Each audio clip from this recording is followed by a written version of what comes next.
नमस्कार दोस्तों, मैं Praveen Kumar Jain PM classes YouTube channel में आपका स्वागत करता हूं। दोस्तों, आज मैं आपके लिए षट दर्शन से संबंधित जो न्याय दर्शन है इसके 50 प्रश्नों को लेकर आया हूं और इन 50 प्रश्नों में मैंने पूरे तर्क भाषा से संबंधित जो भी प्रश्न हैं उन सभी प्रश्नों को मैंने कवर किया हुआ है। दोस्तों, आपको पता होगा न्याय दर्शन से संबंधित पुस्तक है तर्क भाषा, जो कि केशव मिश्र के द्वारा लिखी गई है और तर्क भाषा में से ही सभी न्याय दर्शन के प्रश्न बनते हैं। तो इस तर्क भाषा पुस्तक में से मैंने 50 प्रश्नों को कवर किया हुआ है। दोस्तों, यह वीडियो संस्कृत शिक्षक बनने के लिए सभी प्रतियोगी परीक्षाओं में अत्यंत आवश्यक है और हमारे इस वीडियो की आप पीडीएफ भी डाउनलोड करना चाहते हैं तो हमने डिस्क्रिप्शन में लिंक दी हुई है। आप लिंक पर जाकर के पीडीएफ डाउनलोड कर सकते हैं और हमारे सभी संस्कृत साहित्य और व्याकरण से संबंधित वीडियोज़ की लिंक डिस्क्रिप्शन में दी हुई है, तो आप उस पर जाकर के आप हमारे सभी वीडियोस को देख सकते हैं और अच्छी तरह अपना अध्ययन कर सकते हैं। तो आइए दोस्तों, देखते हैं तर्क भाषा न्याय दर्शन से संबंधित 50 प्रश्नों को। पहला प्रश्न है, दर्शन शब्दस्य उत्पत्ति अनेन धातुना अभवत्। दर्शन शब्द की उत्पत्ति इस धातु से हुई है। तो दर्शन शब्द की जो उत्पत्ति हुई है वह हुई है दृश्य धातु से। दृश्य धातु से ल्युट् प्रत्यय करके दर्शन शब्द बनता है। नेक्स्ट क्वेश्चन है दोस्तों, भारतीय दर्शने विकासवादस्य एकमात्र उदाहरणम अस्ति। भारतीय दर्शने विकासवादस्य एकमात्रम उदाहरणम अस्ति। तो भारतीय दर्शन में विकासवाद का अकेला उदाहरण कौन सा है? तो वह है सांख्य दर्शन। सांख्य दर्शन जो विकासवाद है उसके लिए है। न्याय दर्शन प्रवर्तकोस्ति। न्याय दर्शन के प्रवर्तक कौन हैं? तो न्याय दर्शन के प्रवर्तक दोस्तों गौतम हैं, जिसे अक्षपाद गौतम भी कहा जाता है। तो न्याय दर्शन के प्रवर्तक हैं वह हैं गौतम। गौतम ध्यान रखना है। गौतमस्य अपर नाम अस्ति। जो गौतम हैं उनका अपर नाम क्या है? तो वह है अक्षपाद। अक्षपाद। गौतमस्य वास्तविकम नाम अस्ति। गौतम का वास्तविक नाम क्या था? तो गौतम जो थे उनका वास्तविक नाम था मेघातिथि। गौतम मेघातिथि इनका वास्तविक नाम था। न्याय दर्शनस्य अध्ययनम प्रारब्धम। न्याय दर्शन का अध्ययन कहाँ से प्रारंभ हुआ? तो विक्रम पूर्वम चतुर्थे शतके। विक्रम पूर्व चौथी शताब्दी में। विक्रम पूर्व चौथी शताब्दी में, मतलब जो विक्रम पूर्व हैं उनकी चौथी शताब्दी में। विक्रम जो हुए विक्रमादित्य राजा, विक्रम संवत जो चल रहा है इस विक्रम संवत के पहले चौथी शताब्दी में विक्रम पूर्व। न्याय दर्शने पदार्थानाम संख्यास्ति। न्याय दर्शन में पदार्थों की संख्या है तो वह है 16 है। न्याय दर्शन में पदार्थों की संख्या दोस्तों 16 है। यह इंपोर्टेंट प्रश्न है। ऐसे ही प्रश्नों को पूछा जाता है कि न्याय दर्शन में कितने पदार्थ माने गए हैं, तो इनकी संख्या है 16। प्राचीन न्याय दर्शनस्य प्रवर्तको मन्यते। प्राचीन न्याय दर्शन जो है उसके प्रवर्तक कौन माने जाते हैं? तो प्राचीन न्याय दर्शन के प्रवर्तक माने जाते हैं गौतम। नव्य न्यायस्य प्रवर्तको मन्यते। नव्य न्याय जो है इसके प्रवर्तक कौन है? तो इसके प्रवर्तक हैं गंगेश उपाध्याय। दोस्तों, ये न्याय दर्शन की ही एक परंपरा है, प्राचीन न्याय और नव्य न्याय। न्याय दर्शन एक ही है, दोनों को थोड़ा सा बांट दिया, थोड़ा सा परिवर्तन कर दिया। जैसे व्याकरण में एक प्राचीन व्याकरण है, एक नव्य व्याकरण है। तो प्राचीन व्याकरण जो पाणिनीय पद्धति से अध्ययन करते हैं वो प्राचीन व्याकरण के अंतर्गत आते हैं, और जो वैयाकरण सिद्धांत कौमुदी जो कि भट्टोजी दीक्षित ने लिखी उसके अनुसार अध्ययन करते हैं वो नव्य व्याकरण में आते हैं। तो ऐसे ही इसमें भी न्याय में भी ऐसे प्राचीन न्याय के प्रवर्तक गौतम और नव्य न्याय जो है इनके प्रवर्तक हैं गंगेश उपाध्याय। नेक्स्ट क्वेश्चन है, पाणिनेः अनुसारम न्याय शब्दस्य उत्पत्ति अभवत्। पाणिनि के अनुसार न्याय शब्द की उत्पत्ति हुई है। तो न्याय शब्द की उत्पत्ति हुई है इण धातु से। इण धातु से न्याय शब्द की उत्पत्ति हुई है। नी उपसर्ग पूर्वक इण धातु से इसकी न्याय शब्द की उत्पत्ति हुई है। नेक्स्ट क्वेश्चन, प्राचीन न्याय परंपरा कथ्यते। प्राचीन न्याय परंपरा को कहा जाता है। तो प्राचीन न्याय परंपरा जो है उसको पदार्थ मीमांसात्मक कहा गया है। पदार्थ मीमांसात्मक। नव्य न्यायधारा कथ्यते। नव्य न्यायधारा को क्या कहा जाता है? तो प्रमाण मीमांसात्मक। यह प्रमाण मीमांसात्मक है नव्य न्याय, और प्राचीन न्याय जो है पदार्थ मीमांसात्मक है।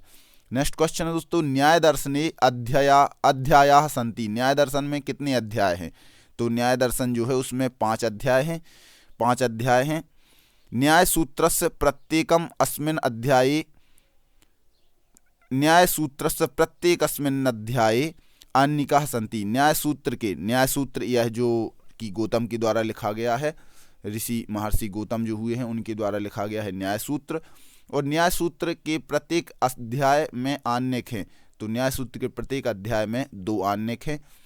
का प्रमा, प्रमा किसे कहते हैं? तो यथार्थ ज्ञानम प्रमा, यथार्थ ज्ञान को प्रमा कहते हैं।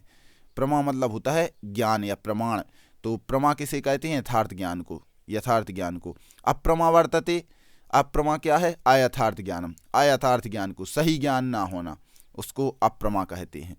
न्याय दर्शनानुसारम प्रमायाः भेदाः सन्ति, न्याय दर्शन के अनुसार प्रमा के भेद हैं।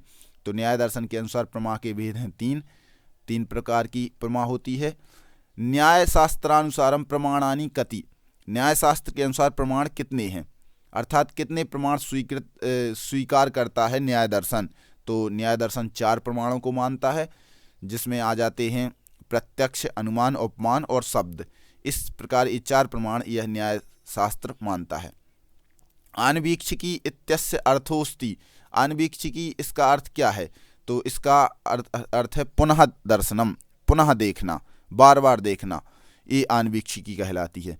प्राचीन काले मीमांसा शब्दस्य कृते अस्य प्रयोगो भवति, इसमें प्राचीन काल में मीमांसा शब्दस्य कृते शब्द के लिए इसका प्रयोग होता था। तो किसका प्रयोग होता था? न्याय सूत्र का।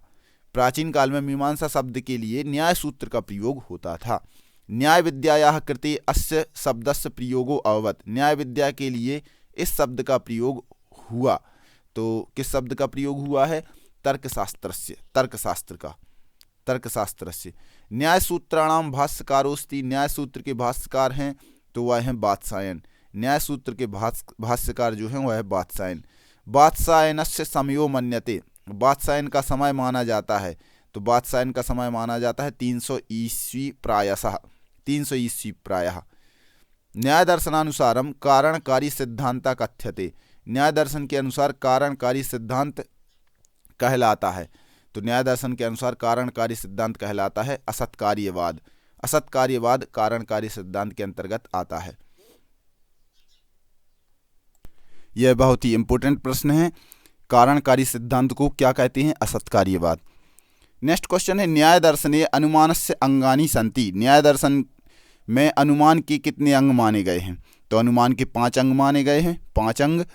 नेक्स्ट क्वेश्चन है अनुमानस्य आधारो अस्ति, अनुमान का आधार क्या है? तो अनुमान का आधार है व्याप्ति संबंध, व्याप्ति संबंध, व्याप्ति संबंध अनुमान का आधार है। व्याप्ति अस्ति, व्याप्ति है, तो व्याप्ति क्या है? विशिष्ट संबंध, विशिष्ट संबंध को व्याप्ति कहते हैं। यदा अनुमानम स्वस्य कृते भवति तदा उच्यते, जब अनुमान स्वयं के लिए होता है तो क्या कहलाता है? तो वह कहलाता है स्वार्थानुमान, स्वार्थानुमान। यदा अनुमानम परेषां कृते क्रियते तदा उच्यते, तो जब अनुमान दूसरों के लिए किया जाता है तो उसे कहते हैं परार्थानुमान। स्वार्थानुमान और परार्थानुमान ये 2 अनुमान के भेद हैं। नेक्स्ट क्वेश्चन है दोस्तों सांख्य तत्व कौमुदी कस्य रचना अस्ति, सांख्य तत्व कौमुदी किसकी रचना है? तो यह है वाचस्पति मिश्र की, वाचस्पति मिश्र की रचना है। प्राचीन न्यायस्यानुसारम, प्राचीन न्याय के अनुसार न्यायस्य कति भेदाः सन्ति, प्राचीन न्याय के अनुसार न्याय के कितने भेद हैं?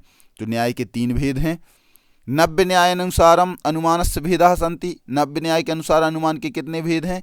तो नव्य न्याय के अनुसार अनुमान के भेद हैं 4, 4 भेद अनुमान के माने गए हैं।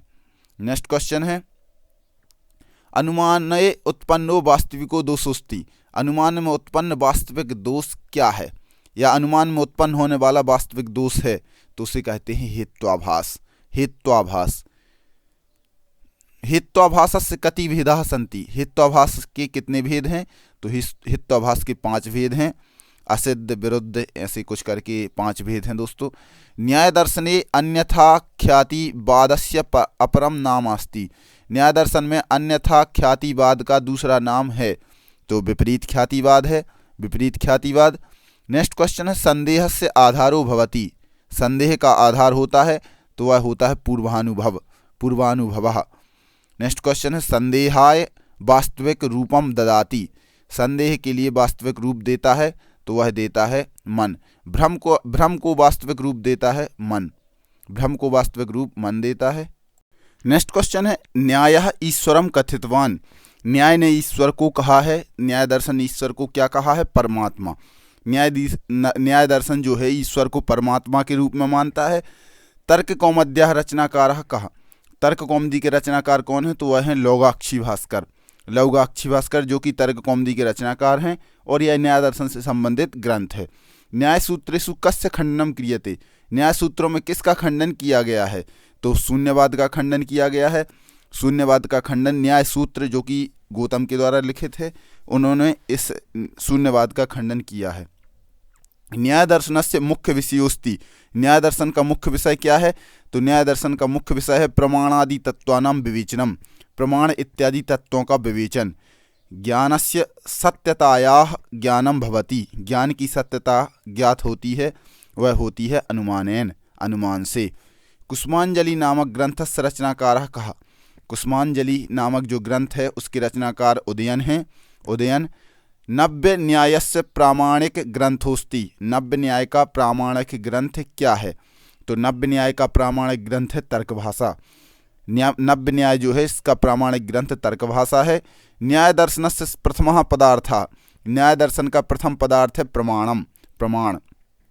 16 पदार्थ न्याय दर्शन में हैं और 16 पदार्थों में से पहला जो पदार्थ है वह है प्रमाण। व्याप्तेरर्थोस्ति। व्याप्ति का अर्थ क्या है? तो व्याप्ति का अर्थ होता है व्यापकता, व्यापकता। न्याय दर्शने ज्ञानस्य अर्थोस्ति। न्याय दर्शन में ज्ञान का अर्थ क्या है? तो वस्तु प्रकाशित करणम, वस्तु प्रकाशित करणम। यह वस्तु का प्रकाशित करना, वस्तु प्रकाशित करना, यह न्याय दर्शन में ज्ञान का अर्थ है। प्रमाता अस्ति। प्रमाता कौन है? तो चैतन्य पुरुषः। चैतन्य पुरुष प्रमाता है। चैतन्य पुरुषः जो चैतन्य पुरुष हैं वह है प्रमाता। प्रमाता मतलब प्रमाण को जानने वाला या प्रमाण को अनुभव ज्ञात करने वाला। सन्निधि कथ्यते। सन्निधि कहते हैं। तो सन्निधि किसे कहते हैं? शब्दानाम पारस्परिक सामीप्यता। शब्दों की पारस्परिक समीपता को सन्निधि कहते हैं। सन्निधि मतलब संधि भी होती है, संहिता भी इसका अपर नाम है। तो सन्निधि मतलब सन्निकर्ष भी कहा जाता है। सन्निकर्ष मतलब पास पास होना, शब्दों का एकदम पास पास होना। तो रूप रहित स्पर्शवान अस्ति। नेक्स्ट क्वेश्चन है दोस्तों, रूप रहित स्पर्शवान अस्ति। रूप से रहित और स्पर्शवान क्या है? तो वह है वायु। रूप से रहित और स्पर्शवान है वायु। नेक्स्ट क्वेश्चन है व्युत्पत्तिवादस्य रचनाकारोस्ति। व्युत्पत्तिवाद के रचनाकार कौन है? तो वह हैं गदाधर भट्टाचार्य। गदाधर भट्टाचार्य। इस प्रकार दोस्तों यह मैंने तर्क भाषा से संबंधित सामान्य प्रश्नों को बताया जो कि न्याय दर्शन से संबंधित हैं। और भी दोस्तों इसमें से प्रश्न बन सकते हैं, तो आप और भी तर्क भाषा का अध्ययन करके अच्छी तरह आप अपने विषय को क्लियर कर सकते हैं। वीडियो के माध्यम से मैंने 50 सामान्य प्रश्न जो कि प्रमुख इम्पोर्टेंट थे इसको बताने का प्रयास किया। वीडियो अच्छी लगी हो तो दोस्तों लाइक ज़रूर करें। लाइक करने के साथ साथ हमारे इस चैनल को सब्सक्राइब जरूर कर लें, जिससे हमारी सभी वीडियोज़ आप तक पहुँच सकें जो भी हम वीडियोज़ अपलोड करें। और दोस्तों वीडियो की PDF की लिंक मैंने डिस्क्रिप्शन में दे दी है, तो आप वहां से जाके PDF में डाउनलोड कर सकते हैं। और भी हमारे सभी वीडियोस की लिंक उस पर दी हुई है, तो हमारे सभी वीडियोस आप देख सकते हैं और लिंक भी उसमें PDF भी डाउनलोड कर सकते हैं। दोस्तों नमस्कार।